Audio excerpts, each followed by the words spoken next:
الحمد لله نحمده ونستعينه ونستهديه ونستغفره ونتوب إليه ونعوذ بالله من شرور أنفسنا ومن سيئات أعمالنا من يهده الله فلا مضل له ومن يضلل فلا هادي له أشهد أن لا إله إلا الله وحده لا شريك له وأشهد أن محمدا عبده ورسوله اللهم صل وسلم على نبينا محمد وعلى آله وصحابته والتابعين ومن تبعهم بإحسان إلى يوم الدين. إخوتي الأعزاء رحمكم الله اتقوا الله حق التقوى حيث قال تعالى في كتابه الكريم أعوذ بالله من الشيطان الرجيم بسم الله الرحمن الرحيم يا أيها الذين آمنوا اتقوا الله حق تقاته ولا تموتن إلا وأنتم مسلمون. Amma ba'du ikhwati fillah rahimakumullah. Ada sebuah hadis pada suatu ketika Rasulullah SAW berkumpul dengan para sahabatnya, kemudian melewatlah seseorang, lalu Rasulullah SAW bertanya pada para sahabatnya, apa pendapat kalian tentang orang tersebut? Kemudian para sahabat mengatakan, ya Rasulullah, orang yang tadi Allah kemudian dia meminang seorang wanita, pastilah diterima. Kalau orang tadi meminta tolong, pastilah ditolong. Kalau orang tadi berkata, pastilah didengar. Tak lama kemudian lewatlah orang yang lain di hadapan para sahabat dan Rasulullah SAW. Kemudian Rasul pun bertanya kepada para sahabat, bagaimana pendapat kalian tentang orang yang baru lewat tersebut? Kemudian para sahabat mengatakan, ya Rasulullah, kalau orang yang seperti tadi, mungkin kalau dia meminang orang tidak akan diterima. Kalau dia meminta tolong, mungkin tidak ditolong. Kalau kemudian dia berbicara, tidak ada yang mendengarkan. Namun kemudian Rasulullah SAW mengatakan, "Hadzal rajulu khairun min jazil ardi mithla hadzal." Rasul bersabda, sesungguhnya orang yang baru lewat barusan itu lebih baik daripada seisi dunia ini. Ikhwatul azhar rahimakumullah. Dari hadis yang tadi kita bacakan, ternyata manusia tidak jarang dan manusia secara umum melihat sosok seseorang hanya dari tampilan luar. Dia tidak melihat tampilan dalamnya. Karena memang inilah di dalam kehidupan kita di dunia, kita melihat seseorang hanya dari tampilan luar. Kita mudah memberikan label seseorang, orang ini mukmin, orang ini kemudian muttaqin, orang ini baik, orang ini saleh, orang ini orang-orang yang seperti itu. Maka kita hanya melihat dari tampilan luarnya saja. Begitu pula ketika seseorang tidak jarang menematkan kata-kata kufur, kata-kata kafir, kata-kata musyrik, pun tidak jarang hanya sebatas dari tampilan yang luar yang mungkin itu tidak menjadi sebuah dalil secara qat'i pada perbuatan yang dilakukan atau perkataan yang dilakukan, bahwa itu perbuatan atau perkataan yang menjadikan orang tersebut kafir atau musyrik. Ikhlas rahimakumullah, padahal iman itu adalah iman yang lahir dan batin. Kita yang mengatakan iman seorang iman zahir wa batin. Tidaklah iman seseorang diterima oleh Allah Subhanahu wa Ta'ala ketika hanya ada pada iman yang lahir, namun tidak pada iman yang batin. Atau sebaliknya, tidak ada diterima iman seseorang ketika hanya iman pada yang batin saja, tetapi tidak pada yang lahir. Ini qadar rahimakumullah. Maka kalau kita jelas orang-orang kafir, orang-orang musyrik, jelas ketika memang orang itu tidak mengatakan kalimat syahadat, itu jelas. Ketika orang tersebut tidak masuk Islam atau di luar Islam, jangan ragu-ragu bilang itu orang kafir. Karena Rasul para ulama mengatakan orang yang tidak mengatakan orang kafir itu kafir. Orang yang tidak mengatakan orang kafir itu kafir, maka dia kafir. Kalau memang orang itu tidak beragama Islam, orang itu tidak mengatakan kalimat syahadat, maka jelas orang itu kafir.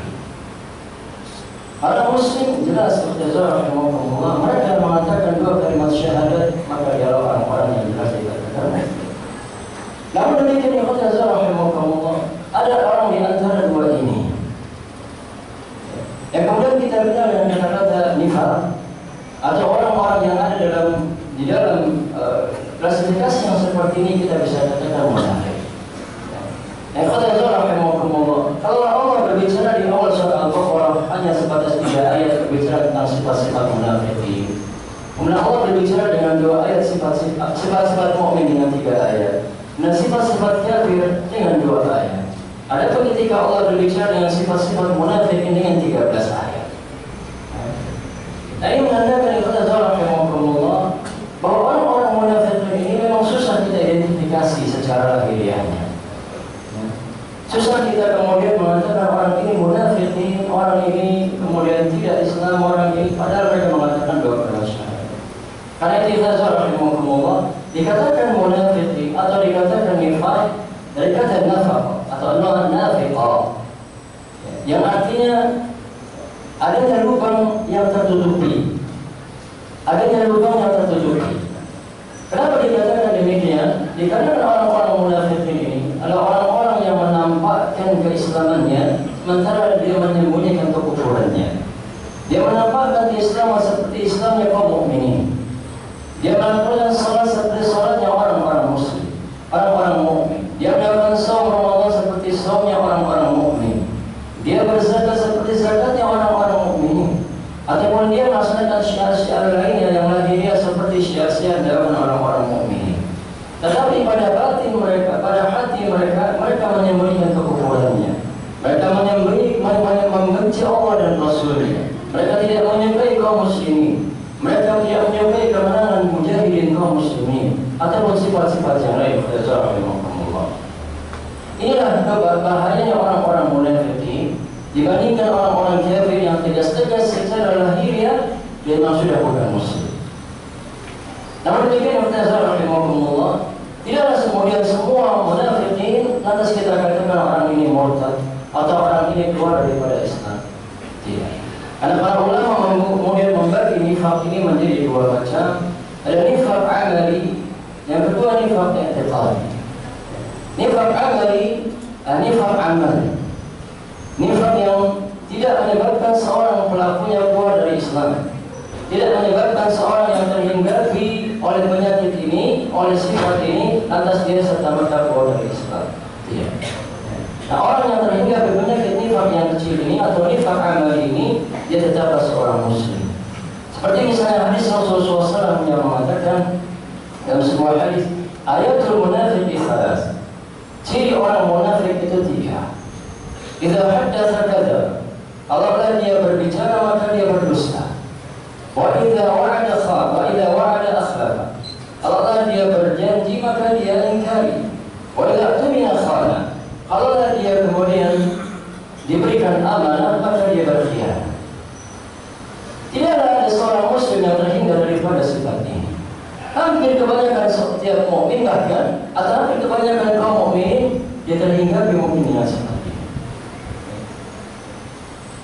Sulit rasanya kita menghindari daripada sedikit kebohongan kita dalam kehidupan kita. Sulit kita menghindari sedikit mungkin kita mengingkari janji yang telah kita sepakati dalam kehidupan kita. Sulit kita menghindari mungkin ketika kita diberikan amanah oleh seseorang dan kita tidak memberikan amanah tersebut. Antara apakah orang-orang yang kemudian terhinggapi penyakit ini lantas kita katakan serta-merta dia murtad, serta-merta kemudian dia kafir keluar dari Islam. Menurut rahimahullah, Ibn Abi Mulaika mengatakan, aku bertemu dengan 30 para sahabat besar. Aku bertemu dengan 30 para sahabat besar yang semuanya mengkhawatirkan adanya kemunafikan dalam diri mereka. Yang seluruhnya mengkhawatirkan jangan-jangan dalam diri mereka ada kemunafikan. Artinya rahimahullah, para sahabat ridwanullah alaihi, Allah Subhanahu wa ta'ala mengatakan, "Wasabiquna al-awwaluna minal muhajirin wal ansar, walladzina tabauhum bi ihsanin radhiyallahu anhum wa radu an, wa a'adda lahum jannatin tajri tahtaha al-anhar." Artinya kalau sahabat yang mereka telah dijamin mendapatkan ridha dari Allah dan Rasulnya, yang telah dijamin mereka dengan surga yang Allah siapkan buat mereka, apakah mungkin kemudian kita katakan mereka kafir? Tidak mungkin. Tapi apakah mungkin mereka terhingga penyakit dusta? Mungkin.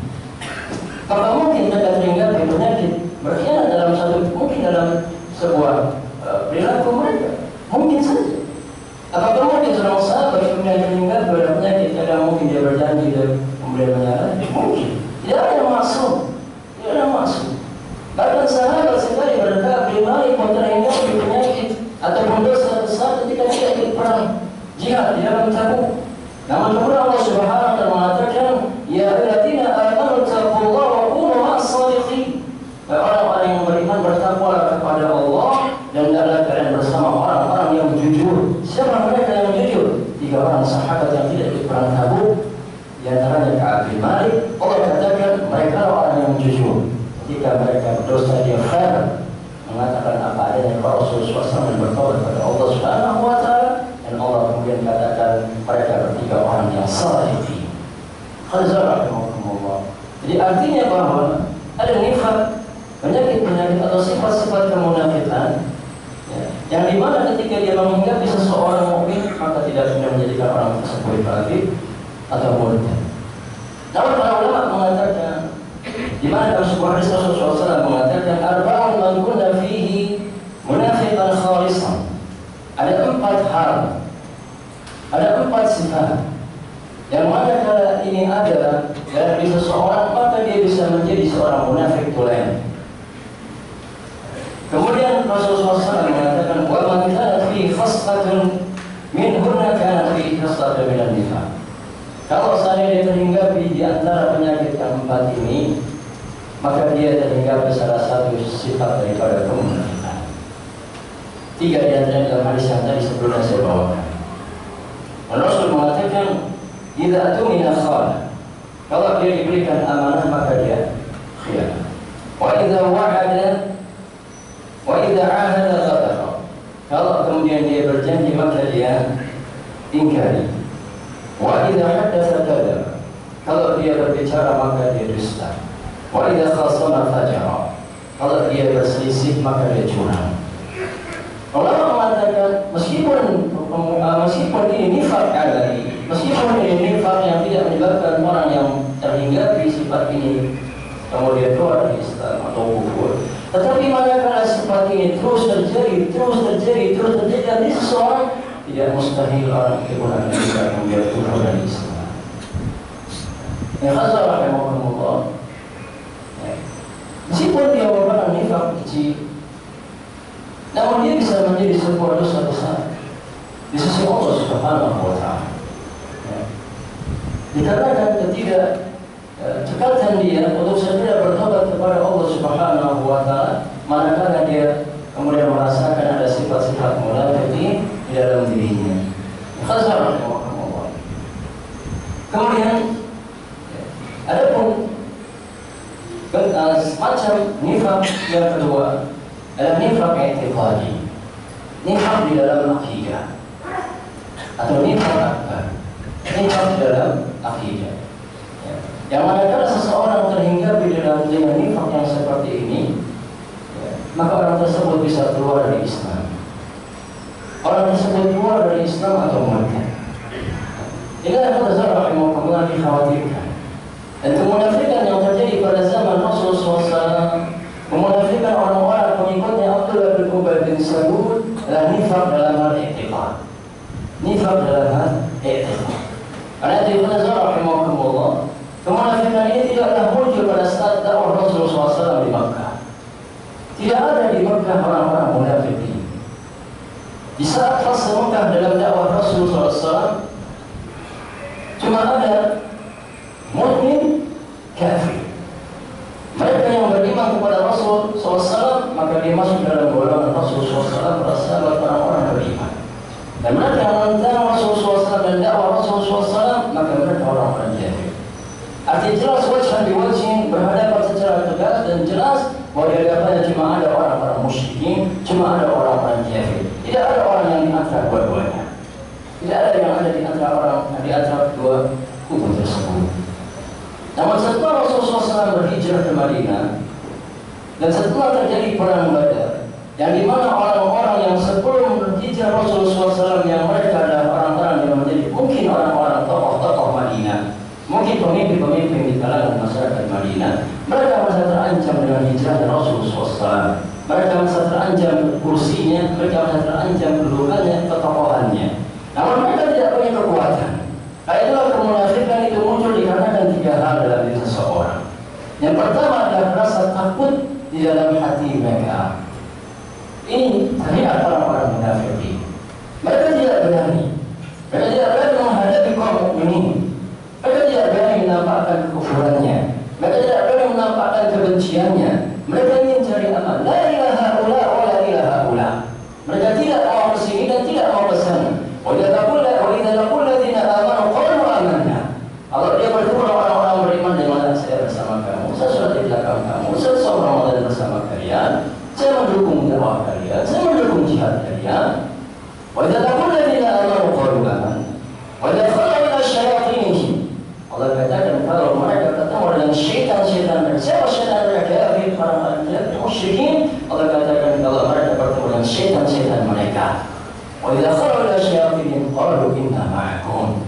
Suami kami bersama kalian, tidak bersama Nabi, tidak bersama para sahabat. Innama nahnu mustahzi'un. Sesungguhnya aku cuma orang-orang mereka, menipu mereka saja. Yakhadi'una Allah wa huwa khadi'uhum. Mereka coba tipu Allah, padahal mereka menipu diri mereka sendiri. Mereka di dalam ketakutan dalam diri mereka. Tidak ada sifat syaja'ah, tidak ada sifat keberanian dalam diri mereka. Kemudian munculnya sifat di dalam diri seorang sifat nifaq. Dikarenakan al-kadzib dalam perkataannya. Mereka biasa dusta dalam perkataannya. Mereka biasa kemudian mengatakan perkataan kalimat-kalimat dusta. Dan mereka balut kadang-kadang dengan mungkin ideologi Islam. Mereka balut dengan simbol-simbol Islam. Mereka balut dengan penampilan-penampilan Islam. Pada dasarnya adalah racun yang mereka sampaikan kepada kaum muslimin. Kemudian yang ketiga adalah al-khida' fil amal, penipuan di dalam amalnya. Mereka menampakkan Islam di tengah-tengah kita, tapi mereka akan tusuk kita dari belakang. Ya khasar rahimahumullah. Al-kufr atau al-nifaq al-i'tiqadi, nifaq dalam akidah inilah yang bisa mengakibatkan seseorang keluar dari Islam, dan inilah yang terjadi pada zaman Rasulullah SAW pada kelompoknya Abdullah bin Ubay bin Salul. Karena itu Allah Subhanahu wa taala mengatakan innal munafiqina fi darkil asfali minan nar. Sesungguhnya orang-orang munafik ini maka kelak akan menempati neraka neraka. Maka orang-orang munafik ini meskipun mungkin dia nifaq ya, i'tiqadi yang tidak tampak oleh kita ya, maka kita menurut para ulama menghukum mereka munafikin adalah orang-orang yang mukmin di dunia. Orang-orang yang munafik adalah orang-orang yang beriman di dunia. Dikarenakan kita di dunia hanya menghukum dengan tampilan luarnya saja. Nahkum bil-dhahir. Kita hanya bisa menghukum seorang dengan tampilan luar orang tersebut. Kita lihat dia salat sebagaimana orang mukmin, kita katakan dia mukmin. Kita lihat dia saum sebagaimana orang mukmin, kita katakan dia mukmin. Kita lihat dia mungkin melakukan syiar seperti orang Islam, maka kita katakan dia mukmin. Kita tidak tahu hati orang tersebut. Apakah menyimpan kebencian yang dahsyat, membenci Rasulullah SAW, membenci Aisyah, membenci para sahabat, mengkafirkan para sahabat, menghina mungkin Al-Quran, menghina mungkin syiar-syiar Islam, menghina hal-hal mungkin dari prinsip-prinsip Islam. Dan kita tidak tahu perbuatan di balik itu semua. Tapi kita melihat bahwa dia secara lahiriah mungkin dia melakukan hal seperti kaum muslimin, sehingga kita hanya menghukum dengan zahirnya dan mereka mukmin. Tetapi di akhirat Allah Subhanahu wa taala alimul ghaibi wasyahadah. Allah yang mengetahui yang gaib dan yang nyata. Allah mengetahui al-awwal wal akhir wal zahir wal batin. Allah lah yang tahu yang batin, Allah tahu yang zahir. Maka di akhirat setiap manusia tidak hanya dihitung, dihisab ya, oleh Allah Subhanahu wa taala, hanya ada amal-amal lahiriah saja, tetapi dia juga akan dilihat amal-amal batinnya. Ternyata orang-orang munafik yang didapati amal-amal batin mereka kafir, maka mereka adalah orang-orang yang kafir di akhirat. Karena itu Allah mengatakan innal munafiqina fi darkil asfali minan nar. Sungguh orang-orang munafik ini adalah orang-orang yang telah menempati keraknya neraka, dan engkau tidak akan mendapati bagi mereka penolong. Khazrahimahumullah. Dan di antara sifat-sifat kufur yang i'tiqadi ini, ya, sifat-sifat munafik apa? Sifat-sifat nifaq i'tiqadi ini, ada di antaranya ketika mereka membenci kemenangan para mujahidin kaum muslimin. Kemudian mereka memberikan loyalitasnya kepada orang kafir, memberikan loyalitasnya kepada orang-orang para pemimpin kafir, mendukung orang-orang yang bukan Islam kafir musyrik menjadi pemimpin yang menguasai kaum muslimin. Ya, kemudian juga mungkin juga membenci syiar-syiar Islam, berkolaborasi dengan orang kafir untuk kemudian menghindarkan mengalahkan kaum muslimin. Dan sifat-sifat ini Allah makin di antara sifat-sifat nifaq besar yang mana kalau orang tersebut melakukan dan dia tahu akan konsekuensinya bahwa itu akan jadi orang akan menjadi kekufuran, maka orang tersebut bisa kafir dan keluar dari Islam juga. Ini seorang yang Allah dua macam kemunafikan yang harus senantiasa kita khawatirkan ada dan melakukan dalam diri kita. Ada Hasan Al-Basri mengatakan tidak ada seseorang yang takut daripada kemunafikan itu, maka dia orang yang beriman. Dan tidak ada seseorang kemudian yang merasa aman daripada kemunafikan, maka dia orang-orang munafik. Jadi tidak boleh kita merasa aman daripada sifat nifaq, ya, karena bisa jadi sifat nifaq ada dalam diri kita. Ya, tidak ada kita khawatir, jangan-jangan sifat nifaq itu muncul pada kita, sehingga kita terus melakukan tasbih nafs, melakukan pembersihan jiwa. Ya, akhirnya ada seorang sahabat Rasulullah SAW yang bernama Hudzaifah bin Yaman yang terkenal dengan sahih sir Rasulullah SAW, sahabat penyimpan rahasia Rasulullah SAW. Suatu ketika beliau diberikan nama-nama munafikin oleh Rasulullah SAW. Para sahabat mengetahui bahwa beliau diberikan nama-nama munafikin, dan Rasul minta kepada Hudzaifah untuk tidak memberikan nama-nama tersebut, memberikan nama-nama tersebut kepada siapapun. Sehingga para sahabat pun mencoba mendekati Hudzaifah bin Yaman. Di antaranya Umar bin Khattab radhiyallahu anhu mencoba mendekati dan membujuk-bujuk. Barangkali nama dia ada di situ, barangkali nama dia ada di situ. Akhirnya para sahabat mengkhawatirkan jangan-jangan ada nama-nama mereka yang disebutkan oleh Rasulullah SAW dalam daftar munafikin yang diberikan kepada Hudzaifah bin Yaman. Artinya Allah adalah kita senantiasa waspada daripada sifat-sifat kemunafikan ini, karena ia memang berus amal-amal kita mengwujudkan. A'udzubillahi minasyaitonir rajim. Bismillahirrahmanirrahim. Wal 'ashr innal insana lafi khusr illa alladziina aamanu wa 'amilus shalihaati wa tawassaw bil haqqi wa tawassaw bis sabr. Barakallahu li wa lakum fil Qur'anil 'azim wa nafa'ani wa iyyakum bima fihi minal ayati wad dzikril hakim. Aqulu qawli hadza astaghfirullahal 'azim li wa lakum wa lisa'iril muslimina wal muslimati min kulli dhanbin fastaghfiruhu innahu huwal ghafurur rahim.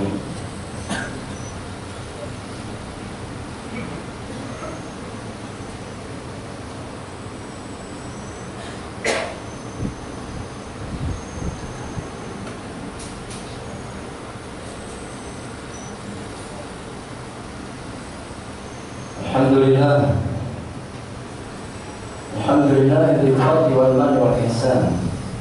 Faddala dinana ala sa'iril adyan. Ahmaduhu ta'ala wa ashkuruh wa atubu ilayhi wa astaghfiruh. Wa asyhadu an la ilaha illallah wahdahu la syarika lahu wa asyhadu anna Muhammadan 'abduhu wa rasuluh. Allahumma shalli wa sallim ala nabiyyina Muhammadin wa ala alihi wa sahbihi wa tabi'in wa man tabi'ahum bi ihsan ila yaumiddin.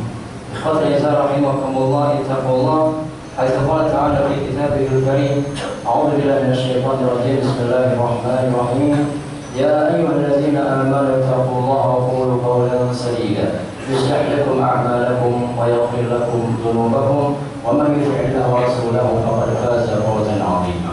أما بعد فقد رحمكم